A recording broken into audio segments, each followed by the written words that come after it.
Lecture de l'Apocalypse de Saint Jean. Le sanctuaire de Dieu, qui était dans le ciel, s'ouvrit, et l'arche de son alliance apparut dans le sanctuaire. Un grand signe apparut dans le ciel, une femme, ayant le soleil pour manteau, la lune sous les pieds, et sur la tête une couronne de 12 étoiles. Elle est enceinte, elle crie dans les douleurs et la torture d'un enfantement. Un autre signe apparut dans le ciel, un grand dragon, rouge feu, avec 7 têtes et 10 cornes, et sur chacune des 7 têtes, un diadème. Sa queue entraînant le tiers des étoiles du ciel les précipita sur la terre. Le dragon vint se poser devant la femme qui allait enfanter, afin de dévorer l'enfant dès sa naissance. Or, elle mit au monde un fils, un enfant mâle, celui qui sera le berger de toutes les nations, les conduisant avec un sceptre de fer. L'enfant fut enlevé jusqu'auprès de Dieu et de son trône, et la femme s'enfuit au désert, où Dieu lui a préparé une place. Alors j'entendis dans le ciel une voix forte qui proclamait « Maintenant voici le salut, la puissance et le règne de notre Dieu. Voici le pouvoir de son Christ. »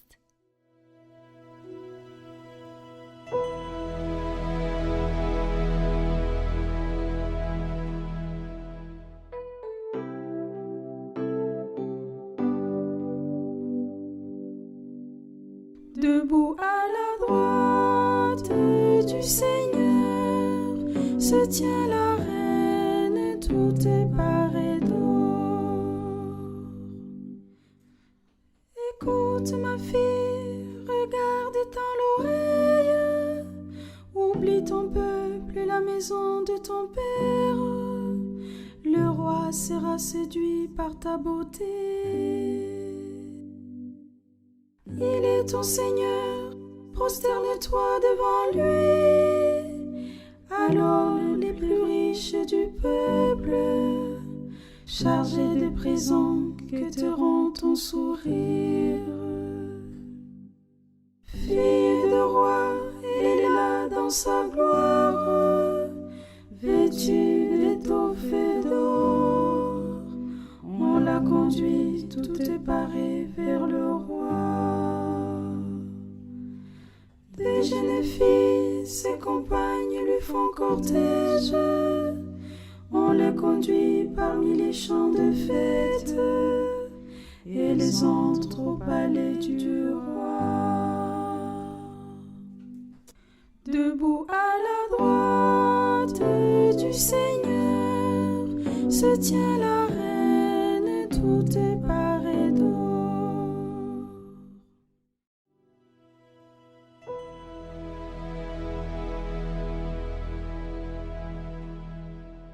Lecture de la première lettre de saint Paul apôtre aux Corinthiens. Frères, le Christ est ressuscité d'entre les morts, lui, premier ressuscité parmi ceux qui se sont endormis.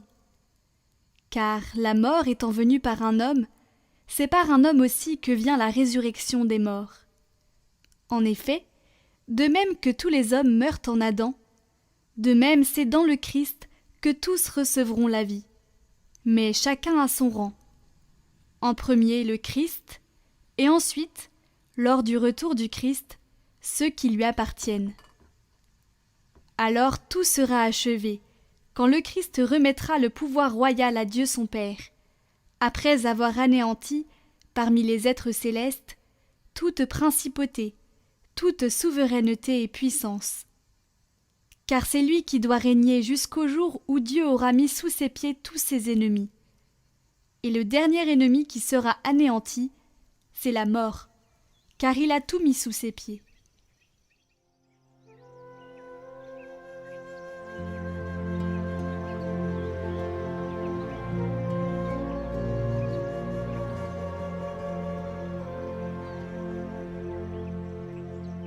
Évangile de Jésus-Christ selon saint Luc.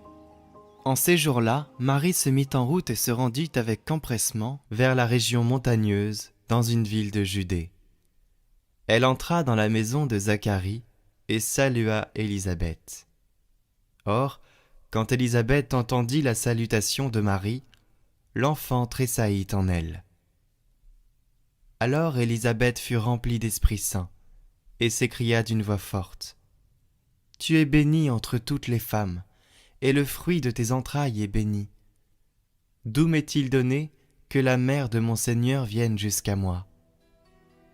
Car lorsque tes paroles de salutation sont parvenues à mes oreilles, l'enfant a tressailli d'allégresse en moi. Heureuse celle qui a cru à l'accomplissement des paroles qui lui furent dites de la part du Seigneur. » Marie dit alors : « Mon âme exalte le Seigneur, exulte mon esprit en Dieu mon Sauveur. Il s'est penché sur son humble servante, désormais tous les âges me diront bienheureuse. Le puissant vit pour moi des merveilles, saint est son nom, son amour s'étend d'âge en âge. Ceux qui le craignent, déployons la force de son bras, il disperse les superbes, il renverse les puissants de leur trône, il élève les hommes, il comble de biens les affamés, envoie les riches les mains vides,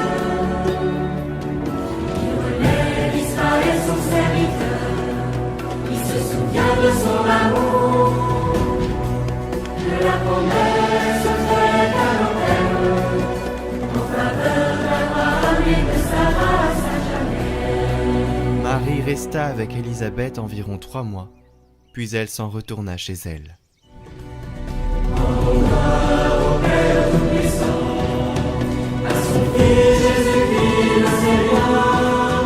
À l'esprit qui habite dans nos cœurs, pour les siècles des siècles.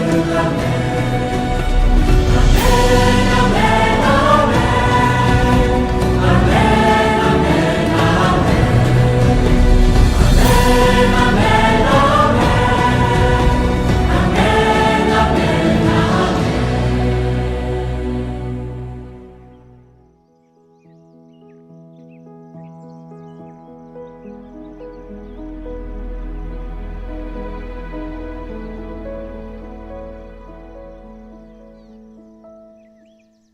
Chers amis de Catoglade, aujourd'hui, 15 août 2024, nous fêtons la solennité de l'Assomption de la Vierge Marie en son corps et en son âme, dans la gloire de son Fils Jésus. C'est pour nous, ces enfants, une grande joie et une espérance de voir ainsi honorer l'humble servante du Seigneur, notre Mère. Parce que Marie est tout entière donnée à l'œuvre du salut, dans chaque moment important de cette vie. Ainsi, elle a consenti à l'appel du Seigneur par la voix de l'archange Gabriel.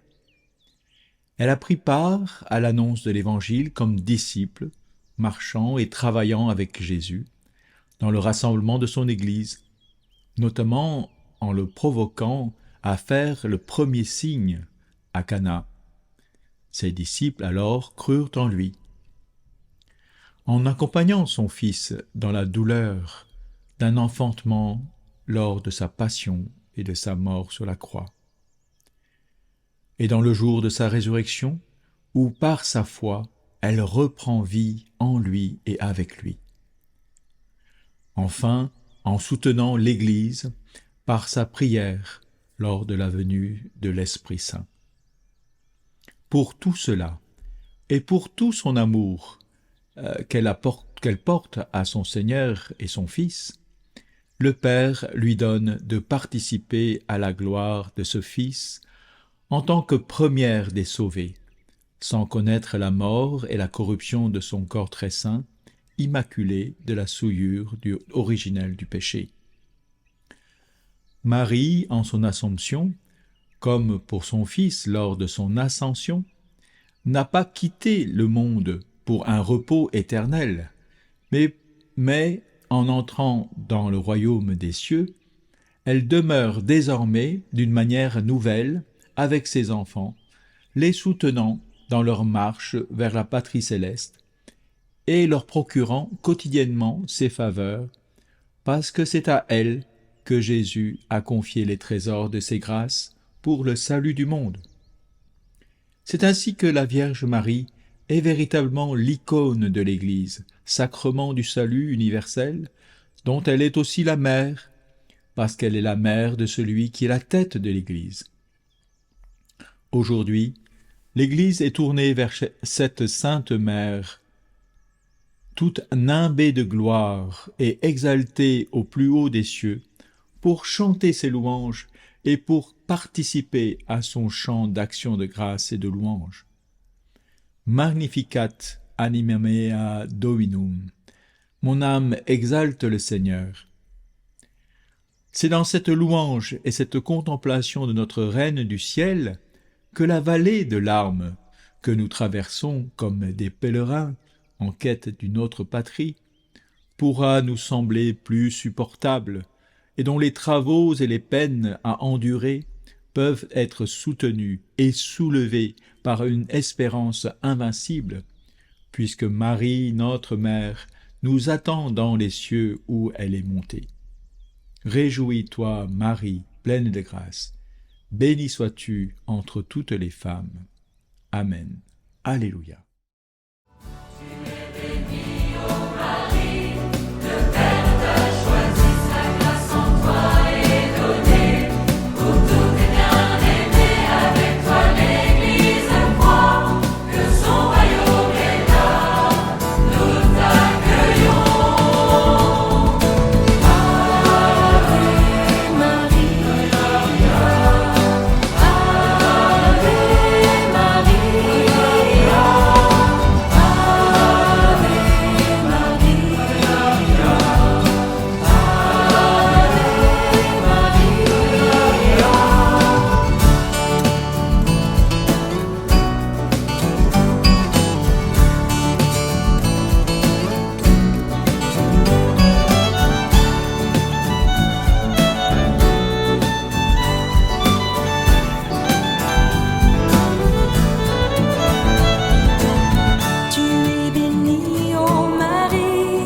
dans le gouffre, emporté par les courants de tristesse.